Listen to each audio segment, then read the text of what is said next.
এর আগেও আসছি। এর আগে আসার পরেও ১০টা ১০:৩০ বেজে যায়। আমরা দেখি অফিসে শুধুমাত্র অফিসে পিয়ন ছাড়া আর কেউ থাকে না। হ্যাঁ? আবার মাঝে মধ্যে দেখি ৪টার সময় এসেও দেখি অফিসে থাকে না। এরা যায় কোথায়? আজকে কখন আসছেন? আজকে আমি ৩:০০ এখানে ঢুকছি। এমার্জেন্সি আমার সাব রেজিস্ট্রার স্যার আমার রেজিস্ট্রি আটকে দিচ্ছে শুধুমাত্র চেকের কারণে। আমরা এসে অনেকক্ষণ অপেক্ষা করার পরে অফিস সহায়ক বলতেছেন যে বেতন তুলতে গেছেন। কিন্তু ওনাকে যখন ফোন দেই আমরা বলছে আমরা তদন্তে আসছি। কিন্তু অফিস এমার্জেন্সি কাজ সেরে ওনাদের তদন্ত কেন? অন্য কাউকে বসায় রেখে তো উনি যেতে পারতেন। অফিস কি তালা দেয়া? অফিস তালা দেওয়া। শুধু কি আছে? শুধু পিয়ন শুয়েছিল বাইরে। আমরা এসে দেখি উনি শুয়েছিলেন। বলছে আজকে হবে না। কিন্তু আমাদের রেজিস্ট্রি আটকে আছে।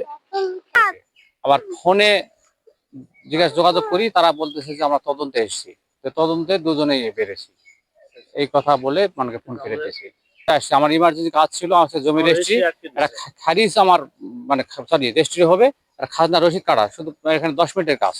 সেই কাজটা হলেই আমার কাজটা পার হয়ে যেত, কিন্তু এরা না থাকার কারণে কাজটা আমি করতে পারলাম না। এর আগেও আমি দেখছি যে তারা অফিসে আসে ৯টা থেকে বা ১১টা ১২টার দিকে আসে, দাঁড়িয়ে থেকে অনেক পরে কাজ করতে হয় আমাকে।